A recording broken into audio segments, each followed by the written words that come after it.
What's up, NBA fans? In this video, I'm going to compare the greatness of LeBron James at now age 37 to other NBA legends such as Carmelo Anthony, Dwyane Wade, Vince Carter, Paul Pierce, and at last, Karl Malone. I put a lot of time and effort into this video, so please do me a favor and just leave a like. It just takes 1 second. Alright guys, let's start the video.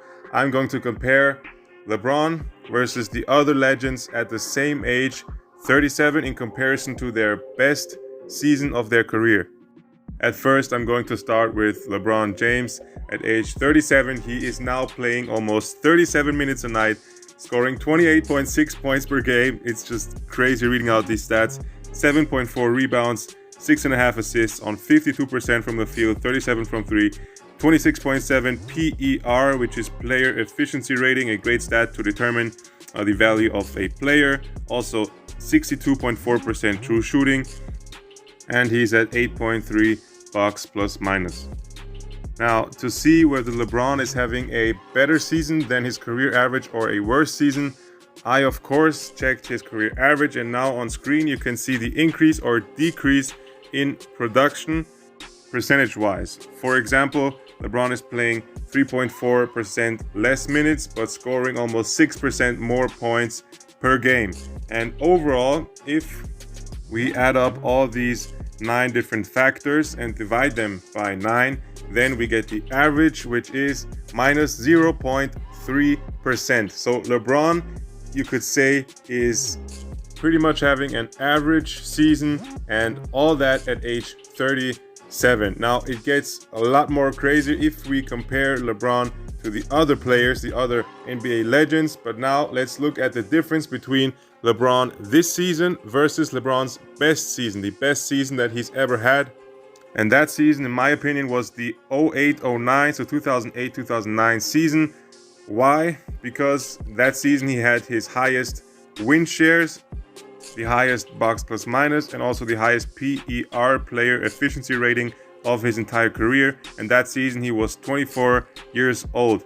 Now, if we compare his best season to this season at age 37, then on average we can see that LeBron is only 5% worse than in his best season of his entire career. That's just crazy to even think about. 37 years old, and he's only 5% worse than in his best season where he was in his absolute prime at age 24.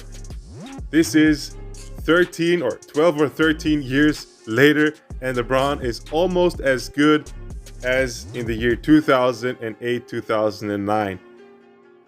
Why? Because yes, there is a 16% decrease in PER, player efficiency rating, but LeBron scores more points this season. He is better or more efficient from the field.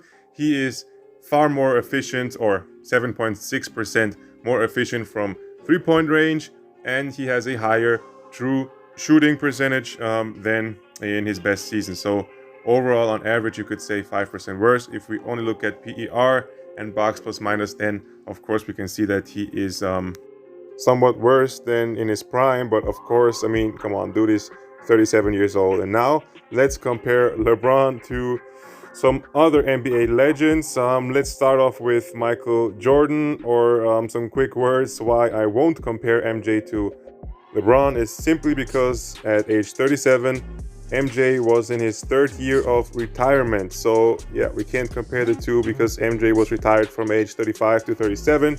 That's why I'm going to start off with Paul Pierce. In his best season, which was 2005-2006. Why? Because in this season he had the highest PER and highest points per game of his career.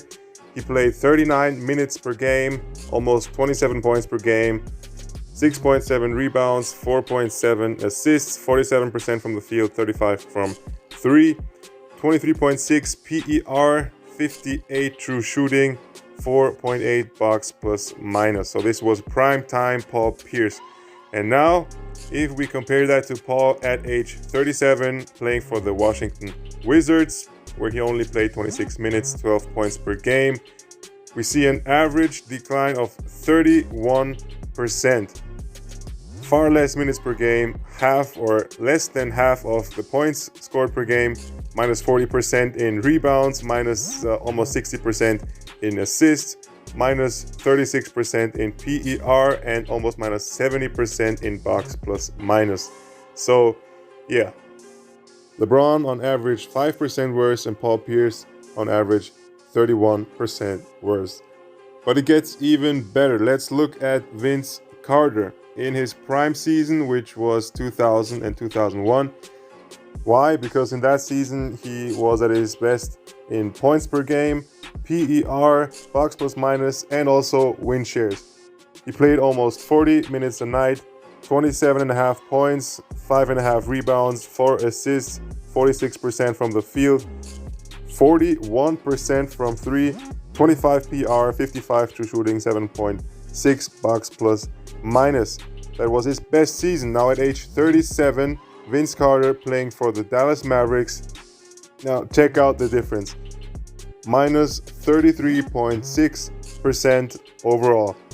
So you could say that Vince at age 37 was only 2/3 of his primetime self. Meanwhile, LeBron is only 5% worse than his primetime self at age 37. I mean, it's just insane. But let's keep going and compare LeBron to one of his best buddies in Dwyane Wade at age 37 versus the primetime Dwyane Wade. I'm going to show some highlights on screen. Me personally, I was a big fan of D Wade when I was playing basketball.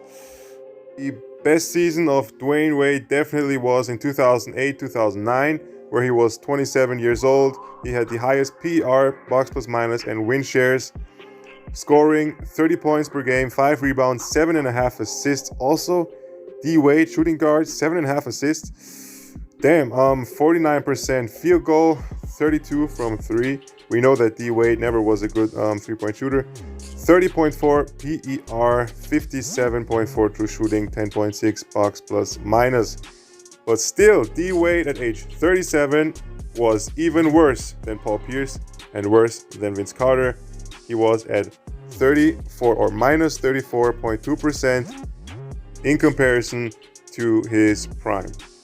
Now, before we come to Karl Malone, let's compare LeBron to Carmelo Anthony, his also buddy or good friend, I think, and teammate now on the Los Angeles Lakers. Melo, the best season of Carmelo Anthony's career was 2013-14. Why did I pick this season? Because here he was highest in win shares, box plus minus, and second highest in PER. But overall, his years with the New York Knicks were definitely his prime time. There he was at age 29, so 2013 and 14. Melo scored on average 27 points per game, 8 rebounds, 3 assists, 45% from the field, 40% from 3, 24.4 PER, 56 true shooting, 5 box plus minus. And now, today at age 37, drafted in the same year as LeBron James, his now teammate, almost the same age. Both are now 37 years old, but Carmelo Anthony is almost 40% worse of a player than his prime time self. Almost 40%. He's at minus 39.4% and minus 42% in player efficiency rating and minus 110% in box plus minus. Why? Because this season Melo is actually a negative 0.5 in box plus minus. So Melo definitely the worst of the 4 comparisons. And I think this just shows that LeBron is an insane, crazy freak of nature. Melo, LeBron, and D Wade were all drafted in the same year of 2003. D Wade is already retired and Melo is far worse, almost half as good as he was in his prime. Meanwhile, LeBron is almost as good as he was in the best season of his life, which was more than 10 years ago. And also LeBron is having basically an average season, and average for LeBron means greatness. So please, let's just all appreciate what we are witnessing right now. A 37-year-old NBA legend, right now the second in the GOAT conversation, but still absolute sheer greatness that we are watching and witnessing in LeBron James. And just a quick idea, I think if LeBron were to write a book revealing some or maybe even all of the secrets to his longevity, how he could stay healthy for all that time and at age 37 performing at that level, I think that book would definitely become a bestseller. But stick around, guys, there's one more player who outshines LeBron when it comes to longevity and playing on a very high level at age 37, and that player or that legend is Karl Malone. The difference between his peak and him at age 37 is only 2.25%. Karl Malone still had a 24.7 PER at age 37. He still was scoring 23 points per game and grabbing 8 rebounds. So yeah, only a 9% decrease in player efficiency rating between Karl Malone peak and Karl Malone at age 37. But now, if we compare the career average of Karl Malone to Karl Malone at age 37, then we can see that Karl was even 3% better at age 37 than his career average. And his career average was 25 points per game, 10 rebounds, and 23.9 PER. LeBron is playing absolutely amazing at age 37, but Karl Malone was even better. If you like this video, then please don't forget to leave a like, share, and subscribe to the channel. Have a nice day, guys, and see you in the next video.